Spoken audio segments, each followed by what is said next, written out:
On se retrouve aujourd'hui pour la suite de la série Analyse d'un trade gagnant.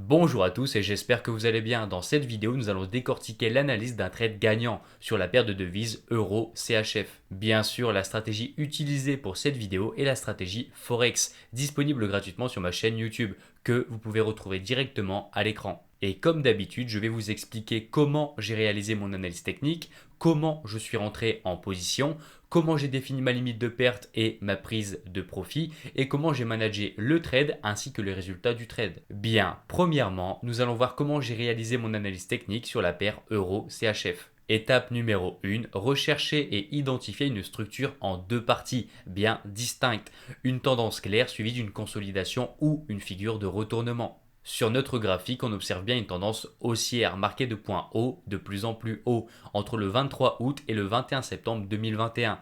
De ce fait, je la schématise grâce à une ligne de tendance oblique. Bien sûr, pour valider un support, nous devons compter au minimum 2 impacts. Et sur ce support, on peut compter jusqu'à 5 impacts consécutifs, ce qui valide largement le support. Ensuite, on remarque la cassure de notre support dans la matinée du 21 septembre, ce qui nous donne comme information que la tendance haussière baisse en probabilité et que la puissance des acheteurs commence à diminuer. Et à partir d'ici, on remarque clairement le marché ne présente plus de points bas de plus en plus haut et que les acheteurs perdent peu à peu leur domination. J'en conclus donc que cette structure fait office de consolidation. Et en regroupant tous les points bas, on peut même identifier une zone de prix intéressante sur les 1.08400 que je trace en plus d'ajouter une annotation. Et donc, première étape de notre stratégie, validée. Nous avons identifié la structure recherchée, une tendance suivie d'une consolidation de marché. Maintenant, nous allons attendre une cassure de la zone de prix clé pour une potentielle prise de position à la vente. Cependant, on peut remarquer une forte baisse de l'actif du 19 au 21 septembre 2021.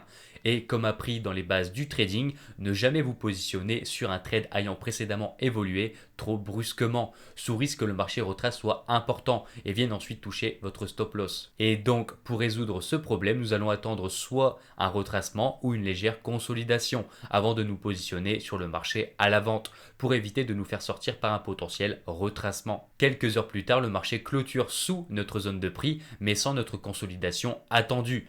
De ce fait, si le marché part sans nous, alors j'avorte le trade tout simplement. Et si au contraire il consolide, alors si notre opportunité est toujours intéressante, nous prendrons position. Une semaine plus tard, le marché vient à créer une consolidation que je vais schématiser directement de haut en bas avec une résistance qui prend en compte également les anciens plus bas et les anciens plus hauts. Et de même pour le support où je compte plus de 4 impacts à son actif. Maintenant, qu'est-ce qu'il nous reste à faire? Bien sûr, attendre la cassure de la consolidation avec une belle clôture de bougie et déterminer si notre ratio gain-perte est intéressant. En attendant la cassure de notre consolidation, nous allons définir nos différents objectifs pour cette opportunité. Premier objectif est le principal, le début de la structure haussière, c'est-à-dire ici la zone des 1,07000 qui correspond également à une grosse zone de support avec 4 impacts visibles. Deuxième objectif, la taille de la structure de consolidation. Oui, il est toujours crucial de définir l'objectif de la deuxième structure, que ce soit une consolidation ou alors une figure chartiste. Et donc pour notre structure, nous allons prendre le point le plus haut et le dupliquer sous la ligne de coût de la consolidation, ce qui nous donne le prix intéressant des 1,07500 qui correspond également à une zone de prix intéressante qui a déjà validé son efficacité dans le passé. Donc comme la zone n'est pas un prix fixe, je vais définir mon deuxième objectif par une zone transparente pour bien la différencier du reste de mon analyse, car vu l'importance qu'a celle-ci, il y a de fortes chances que le marché réagisse sur celle-ci. Quelques heures plus tard, le marché clôture sous le support de la consolidation et sous la zone de prix qui valide notre opportunité. Et maintenant, comment je suis rentré en position sur l'actif euro-CHF? Tout d'abord, vérifier si la moyenne mobile 100 était de notre côté. Et pour ce faire, je l'active et je remarque que celle-ci évolue bel et bien au-dessus de notre prix, ce qui renforce nos probabilités. Ensuite, bien vérifier que la clôture de la bougie est franche et que celle-ci n'a pas un corps trop faible.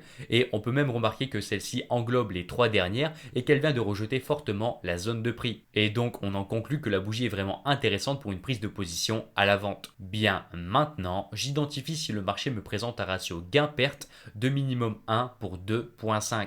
Donc je place mon take profit sur le TP le plus loin, comme ceci, et mon stop loss au-dessus de la zone de prix, au-dessus du dernier plus haut et au-dessus de la consolidation et de la moyenne mobile 100. Ce qui nous donne un ratio gain-perte de 2,7. Vous risquez 1 pour potentiellement gagner 2,7, ce qui valide la dernière étape de la stratégie et vous pouvez directement lancer une position à la vente. Quelques jours plus tard, le marché vient rebondir sur notre zone de prix qui marque la taille de notre deuxième structure, soit la consolidation.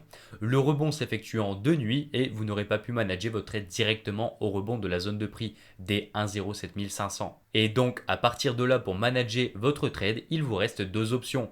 Soit clôturer votre trade car vous estimez que le rebond sur la zone indique un retournement de tendance, soit vous déplacez votre stop loss au-dessus d'une zone clé qui vous permet de sécuriser un maximum votre position en cours. Personnellement, pour cette opportunité, j'ai tracé une zone depuis le dernier plus bas et je l'ai agrandi pour former une sorte de barrière psychologique. Et dans mon scénario et dans mon management, j'ai déplacé mon stop loss au-dessus de cette zone qui potentiellement était devenue une zone de résistance. Donc soit le marché dépasse ma zone et touche mon stop loss et je sors en profit, soit le marché continue sa route jusqu'à mon take profit. Résultat, le marché a cassé la zone où était situé mon premier take profit et a continué sa baisse. Quelques jours plus tard, le marché vient frôler mon take profit et ensuite revient sur ma zone effectuer un pullback. Et à ce moment-là, 2 choix s'offrent à vous. Clôturer votre position car vous estimez que votre take profit a été atteint et que le marché ne continuera pas sa baisse, ou alors déplacer votre stop loss au-dessus de la zone des 1.07500 et sécuriser un maximum votre trade et continuer de croire en votre plan. La deuxième option reste néanmoins la plus intéressante car si le marché vient à traverser votre take profit sans la moindre hésitation, vous pourrez alors laisser votre trade évoluer jusqu'à un retournement de marché. Voilà, juste à temps qu'un retournement de marché apparaisse et non pas gagner 2,7 mais beaucoup plus. De ce fait, je déplace mon stop loss et je laisse évoluer mon trade. Quelques jours plus tard, le marché vient dépasser mon take profit et par la suite vient la création d'une bougie d'indécision. De ce fait, et ce que je recommande dans ce contexte, c'est de déplacer simplement son stop loss sur les 1,07000, soit sur votre take profit final. Et comme ça, soit vous sortez avec vos 2,7 de gain initial, soit le marché continue sa baisse et vous profitez de la tendance baissière. Résultat du trade, quelques heures plus tard, le marché vient déclencher notre stop loss et nous fera sortir du trade avec un gain de 2,7 sur notre capital de trading, soit quasiment 3 fois notre mise de départ, ce qui est un excellent trade. Et si ce genre de vidéo vous satisfait, alors je vous invite à le faire savoir dans l'espace commentaire de la vidéo en inscrivant "je veux une vidéo d'analyse par semaine". Et si la vidéo atteint les 100 commentaires, alors je m'engage à publier une vidéo de ce style chaque semaine. Bien, merci d'avoir suivi cette vidéo et merci pour tout votre soutien concernant la chaîne YouTube. Je vous souhaite à tous de bons trades et je vous dis à plus tard.